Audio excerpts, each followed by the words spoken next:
Concurseriano e concurseriana do meu Brasil, voltamos novamente com a nossa aula 1 aí do Estatuto do Servidor do município de Nova Friburgo. Você que vai fazer o concurso, esse conteúdo está na parte de conhecimentos específicos de todos os cargos. O único cargo que não tem ensino fundamental incompleto e completo. Todos os outros cargos têm a legislação específica. O Estatuto do Servidor, a Lei Orgânica do Município e o Código de Ética do Município. Estão em todos os cargos, menos de ensino fundamental e completa e incompleta. Além disso, ainda tem cargos que têm Código Tributário Municipal, Código de Postura de Nova Friburgo e Código do Meio Ambiente do município. Então, aqui a gente vai dar aula do Estatuto do Servidor, que é essa aula que você vai assistir agora, a Lei Orgânica, que já tem aula aí no material no canal, e aula do Código de Ética do município. A gente vai disponibilizar 50 questões de cada um desses aqui. 50 questões do Estatuto do Servidor, 50 questões da Lei Orgânica e assim por diante, tá? Então a gente vai disponibilizar esse material aí para você poder estudar por questões. Então aqui você tem 50 questões da Lei Orgânica de Nova Friburgo, né? Esse material aqui, inclusive, é um material que você vai adquirir, né? Se você fizer a compra direto pela Hotmart. Ah, Thiago, não gosto de comprar pela internet, o que é que eu faço? Meu WhatsApp vai ficar aqui embaixo, você pode comprar direto pelo meu WhatsApp, né? Eu vou deixar o link aqui na descrição, então você pode comprar direto por mim também, beleza? Show de bola, então aqui você pode também adquirir 50 questões do Estatuto do Nova Friburgo e 40 questões do Código de Ética, né? Então esse Código de Ética você pode adquirir também. E você também tem a opção de comprar o combo, né? Então você compra o combo, que é 140 questões, que vem o Estatuto, a Lei Orgânica e o Código de Ética, com valor promocional, um valor muito abaixo, se você tivesse adquirindo os três separadamente, tá? Eu vou deixar o link também na descrição de todos esses produtos. Sem mais delongas, vamos começar a nossa aula de hoje. A gente vai começar o regime jurídico dos funcionários públicos municipais, que é a Lei 1470, de 14/8/1979, beleza? Então a gente vai falar aqui das disposições preliminares. Então, aqui no artigo 1, esta lei institui o regime jurídico dos funcionários públicos do município de Nova Friburgo, né?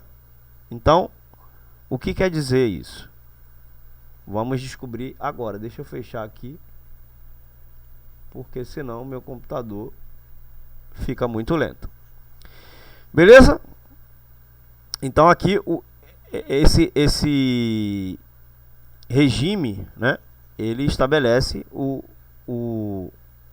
processo jurídico, né, dos funcionários públicos do município de Nova Friburgo. Então, este artigo ele estabelece, deixa eu sair aqui, porque senão eu vou atrapalhar a leitura de vocês, né?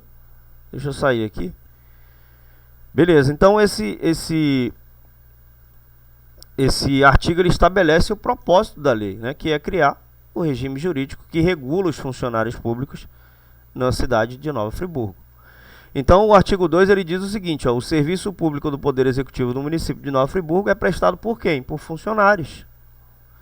Então, ele está afirmando que os serviços públicos executados pelo Poder Executivo Municipal são realizados por funcionários públicos, né?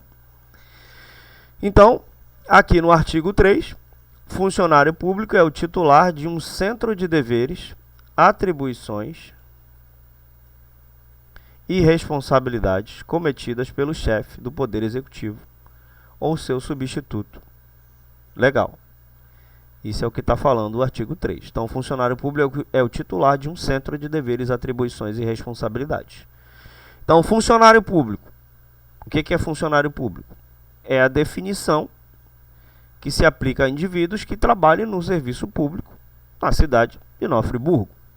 Então, são pessoas que desempenham funções no âmbito do governo municipal, seja em departamentos administrativos, setores operacionais, educação, saúde e por aí vai. Então, um funcionário público ele é considerado o titular de certos deveres e responsabilidades. O que é que isso significa?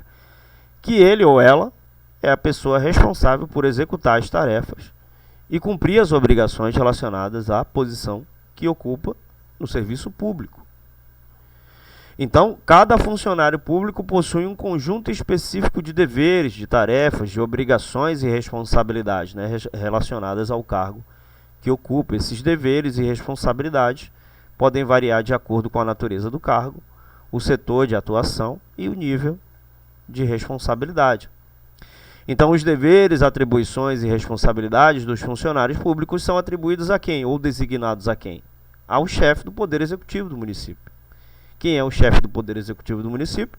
É o nosso querido prefeito de Nova Friburgo.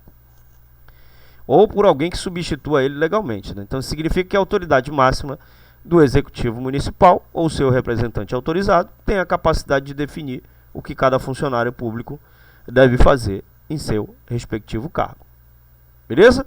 Então, em resumo, o artigo 3 ele define um funcionário público como alguém que detém responsabilidades e deveres específicos dentro da administração pública municipal. Essas responsabilidades são designadas pela autoridade máxima do Executivo Municipal, que é o prefeito, ou seu representante legal. Essa definição é fundamental para estabelecer as bases do regime jurídico dos funcionários públicos e seus direitos e deveres dentro do contexto da administração municipal. Beleza? Então, parágrafo único, este conceito estende-se aos exercentes dos cargos em comissão. A gente vai aprender o que é cargo em comissão e o que é cargo efetivo, né? A gente vai aprender tudo isso daí. Beleza? Então, esse conceito estende-se, né? Ele também estende-se a quem exerce o cargo em comissão, tá? A gente vai entender o que é cargo em comissão, o que é cargo efetivo, tudo certinho, beleza? Show de bola. Então, vamos continuar aqui. Cargo público é o centro de deveres, atribuições e responsabilidades cometidas por autoridade competente a uma pessoa. Então, o que é cargo público? É um termo que vai se referir ali a uma posição, uma função dentro da administração pública municipal. Então, cada cargo público tem um conjunto específico de deveres, um conjunto de atribuições e responsabilidades, como a gente já aprendeu. Então, os cargos públicos podem variar em natureza, complexidade e importância. Beleza? Show de bola. Aí ele fala dos, né, ele fala dos centros. É o centro aqui, ó. Cargo público é o centro de deveres, atribuições e responsabilidades. Então, cada cargo é considerado um centro, ou uma concentração de tarefas e responsabilidades que devem ser realizadas. Isso implica em quê? Que um cargo público não é apenas um título, mas sim um conjunto de atividades e obrigações que precisam ser cumpridas pelo ocupante do cargo. Beleza? Então, as responsabilidades e atribuições do cargo público são atribuídas ou designadas por uma autoridade competente. Então, isso significa que é uma pessoa ou órgão responsável por nomear ou designar alguém para ocupar um cargo, o cargo é considerado competente para fazer. Beleza? Show de bola? Então, essa autoridade competente normalmente está relacionada à estrutura hierárquica e administrativa do governo municipal. Beleza? Então, cada cargo público é ocupado por uma única pessoa de cada vez. Isso implica que a responsabilidade pelas tarefas associadas ao cargo é pessoal e não pode ser compartilhada entre várias pessoas simultaneamente.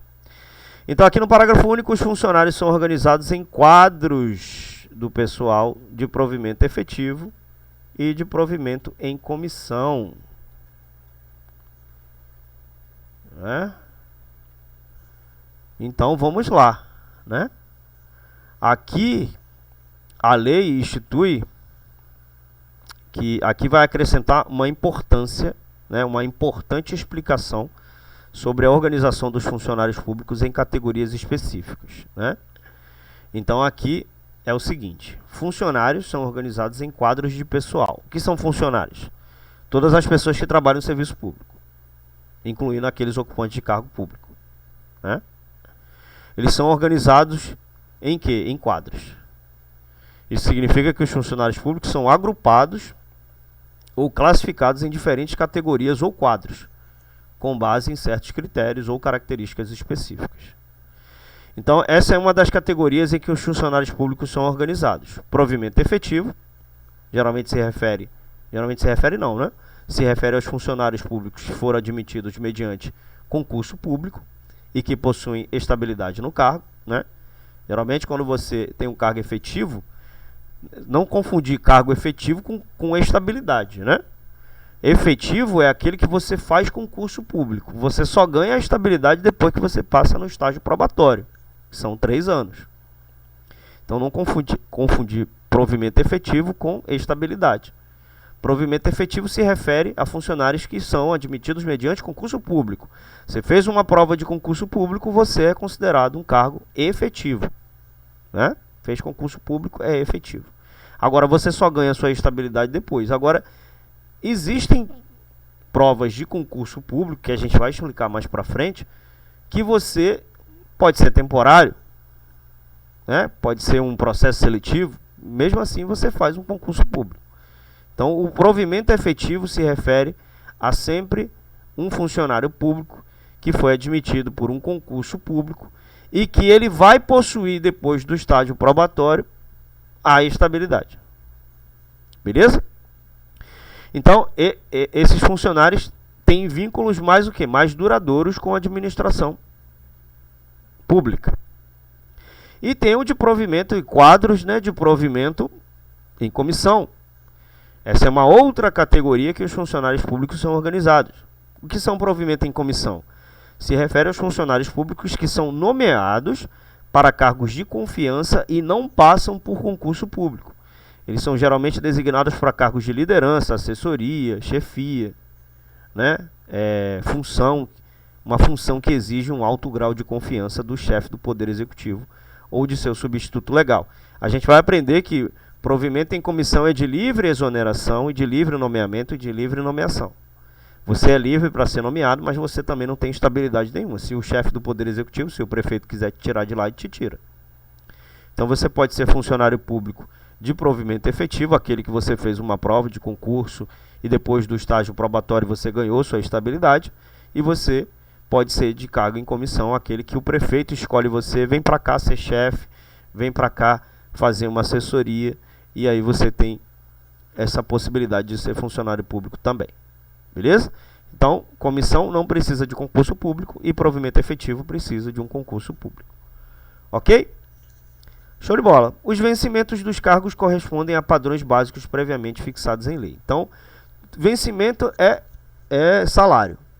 É o salário. A gente vai aprender que existe vencimento e existe remuneração. A remuneração engloba tudo.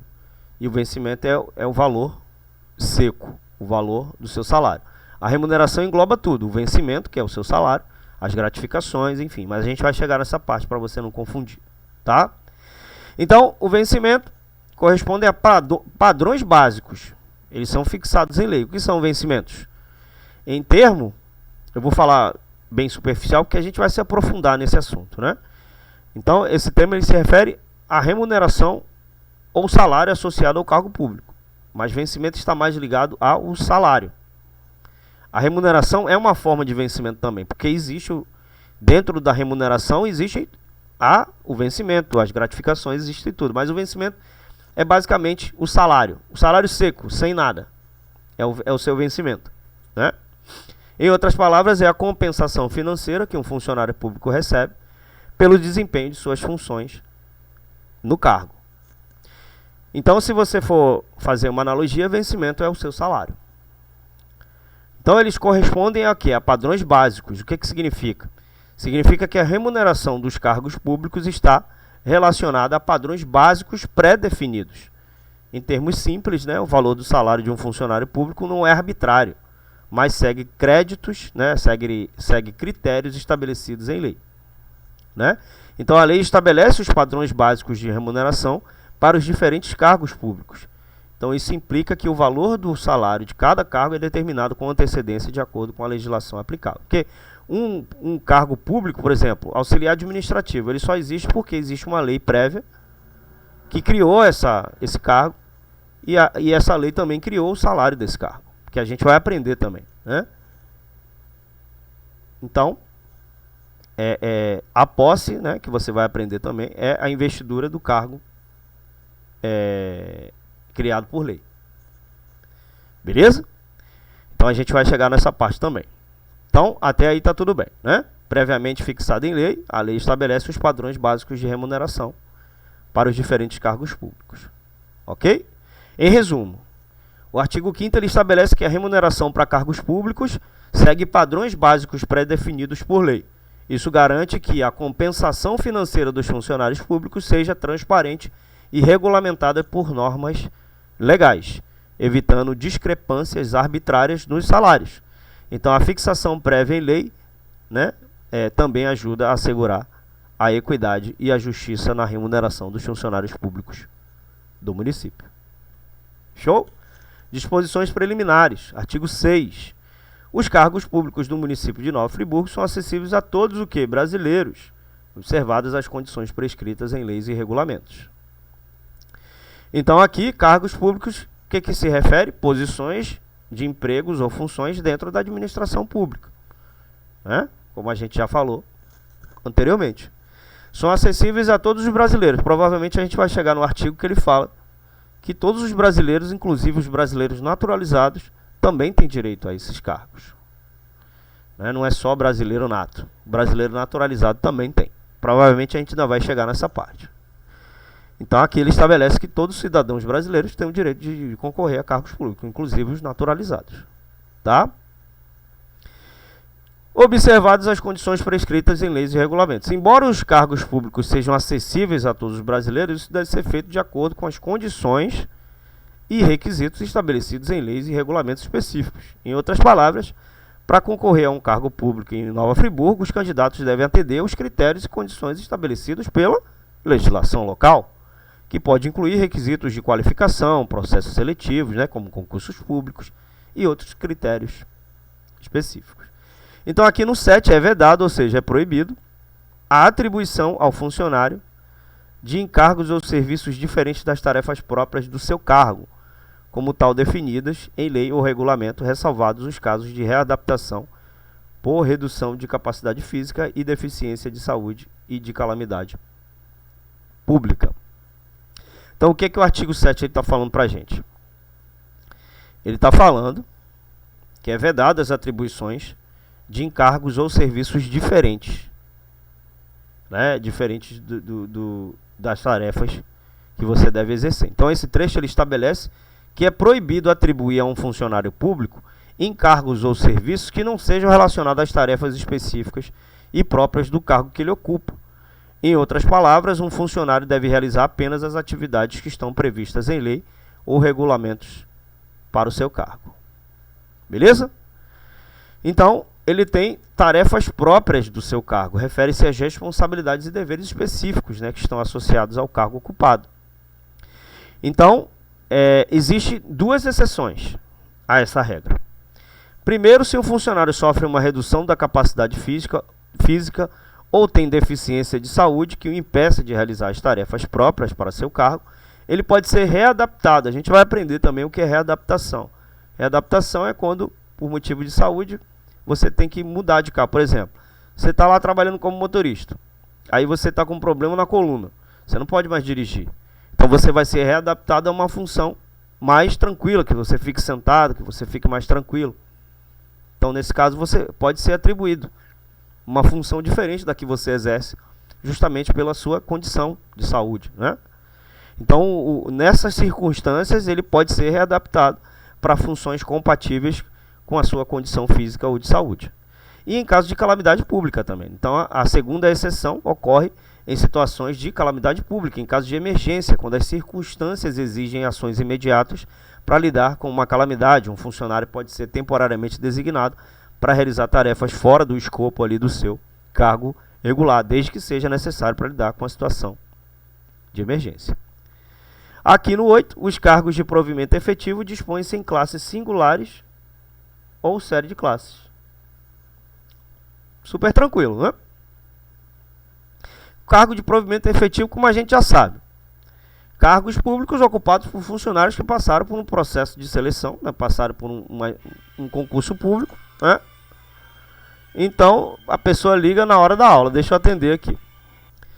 Então, vamos dar continuidade aqui a nossa aulinha.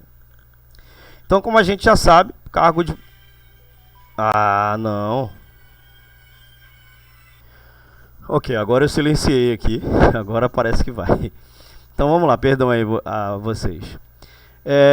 Então, para a gente lembrar, para a gente recapitular, cargo público, né, cargo de provimento efetivo, funcionário que passaram por um concurso público e tem vínculo mais estável, né, de longo prazo com a administração pública. Eles não são nomeados por um cargo de confiança e dispõem em classes singulares ou série de classes.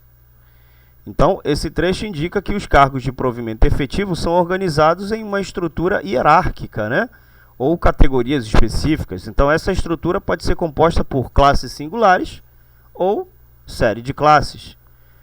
Classes singulares, o que significa? Que os cargos podem ser agrupados em categorias individuais, cada uma delas representando um conjunto específico de tarefas, responsabilidades e níveis de qualificação. Então, cada cargo ocuparia uma posição única em uma classe singular. Já as séries de classes pode agrupar diversos cargos relacionados entre si em uma estrutura mais ampla. Então, isso geralmente ocorre quando existem cargos em funções semelhantes ou relacionadas, mas que podem variar em níveis de responsabilidades ou qualificação. Então, a série de classes permite uma flexibilidade maior na organização dos cargos. Então, essa organização em classes ou séries de classes tem a finalidade de facilitar a administração de recursos públicos. Por exemplo, existem classes, por exemplo, administrador 1, administrador 2, administrador 3. Então, isso são a série de classes, né? E tem classes singulares, que só tem uma classe, né? Então, essa é a diferença. Então, pode ocorrer ali cargos ou funções semelhantes, mas que podem variar de níveis de responsabilidade. Por exemplo, o administrador 1 vai ter menos responsabilidade que o administrador 2. Então, isso é a diferença de série de classes, né? A classe singular e a série de classes. Beleza? Show de bola. Então, vamos aqui, ó. As classes e séries de classes integram grupos ocupacionais. Então, conforme a gente discutiu anteriormente, as classes e séries de classes se referem à organização dos cargos de provimento efetivo em categorias específicas dentro da administração pública. Então, cada classe ou série de classes agrupa cargos que compartilham características semelhantes ou relacionadas. Esses grupos operacionais é o quê? Esse termo se refere a agrupamentos mais amplos ou categorias gerais de cargos com afinidades ocupacionais. Então, em outras palavras, são categorias que abrangem cargos que têm naturezas similares de trabalho ou que estão relacionados por características comuns. Então, o artigo 9, ele estabelece que as classes e séries de classes dos cargos de provimento efetivo, que foram lá mencionados no artigo 8, fazem parte de grupos ocupacionais mais amplos. O que significa? Que essas categorias específicas de cargos são agrupadas em categorias gerais, com base nas afinidades de suas funções ou características comuns de trabalho. Então, essa organização ela vai facilitar a gestão, a administração dos cargos públicos, né? E pode ser útil para definir políticas de pessoal, critérios de promoção e outras questões relacionadas aos funcionários públicos do município de Nova Friburgo. Beleza? Então, aqui no artigo 10, para todos os efeitos, classe é o agrupamento de cargos de denominação idêntica, do mesmo padrão de vencimento e com semelhantes atribuições e responsabilidades. Então, vamos recapitular. O que significa classe? Né? Isso significa que uma classe ela é composta por cargos que têm o mesmo nome, recebem remuneração semelhante e compartilham tarefas e responsabilidades similares. Por exemplo, todos os cargos de assistente administrativo podem fazer parte da mesma classe se tiverem características semelhantes. Beleza? E aí as séries de classes ou carreira, né? Que ele vai falar aqui na linha B. Séries de classes ou carreira é o conjunto de classes de idêntica natureza de trabalho, de níveis diversos de atribuições e responsabilidades e atribuições. Não, responsabilidades e retribuição. Então, as séries de classe agrupam diferentes classes, que têm a mesma natureza de trabalho, mas podem variar em termos de níveis de responsabilidade, né, em termos ali de complexidade das atribuições e remuneração. Então, isso permite a progressão na carreira, onde um funcionário pode avançar de uma classe para outra dentro da mesma série, que é aquela que eu falei, né? Administrador 1, administrador 2 e assim por diante. Então, à medida que adquire experiência e qualificação adicional. E aqui ele está falando do grupo ocupacional, que é o conjunto de classes ou série de classes correlatas ou afins quanto à natureza dos respectivos trabalhos ou ao ramo de conhecimento aplicados em seu desempenho. Então aqui, o que quer dizer? Um grupo ocupacional ele vai abranger classes ou série de classes que estão relacionadas entre si por natureza de trabalho ou campo de conhecimento aplicado. Então isso facilita a organização dos cargos públicos em categorias amplas que compartilham semelhanças, né, em termos de áreas de atuação ou habilidades necessárias para o desempenho das funções. Então essa definição elas são cruciais para a estruturação e compreensão da organização dos cargos públicos, né, garantindo ali que os cargos sejam agrupados de forma lógica e que haja clareza sobre as semelhanças e diferenças entre eles. Então, além disso, essas definições ajudam na gestão de pessoal, na definição de critérios de progressão na carreira e outros aspectos relacionados à administração dos funcionários públicos municipais. Aqui no artigo 11 é vedado o exercício gratuito de cargos públicos. Então é vedado, é proibido o exercício gratuito de cargos públicos. Então, exercício se refere ao quê? A ocupação, né, ou desempenho da função inerente a um cargo público. Gratuito significa o quê? Que o funcionário público não pode desempenhar suas funções sem receber uma remuneração, né, ou salário pelo trabalho realizado, né? Em resumo, esse artigo proíbe que os funcionários públicos exerçam seus cargos sem serem remunerados pelo seu trabalho. Isso é importante para garantir que o funcionário seja devidamente compensado, né, pelo seu serviço e para evitar o trabalho não remunerado no setor público, que seria injusto e inadequado. Então, essa proibição assegura que os funcionários públicos recebam uma compensação justa pelo trabalho que realizam em benefício da administração pública de onde? De Nova Friburgo. Beleza? Então, galera, hoje a gente vai ficar por aqui. Espero que vocês tenham gostado dessa aula. Beleza? Não se esquece, por gentileza, de se inscrever no canal, né, para você ajudar aí para você receber as notificações quando a gente postar uma aula nova. Dá uma curtida no vídeo para você ajudar o trabalho do Titio e também coloca aqui nos comentários a cidade que você está falando para a gente saber até onde nossa informação está chegando. Beleza? Muito obrigado a todos pela atenção, muito obrigado a todos pelo carinho. Eu agradeço imensamente aí, tá bom? Obrigado, aquele abraço e tchau!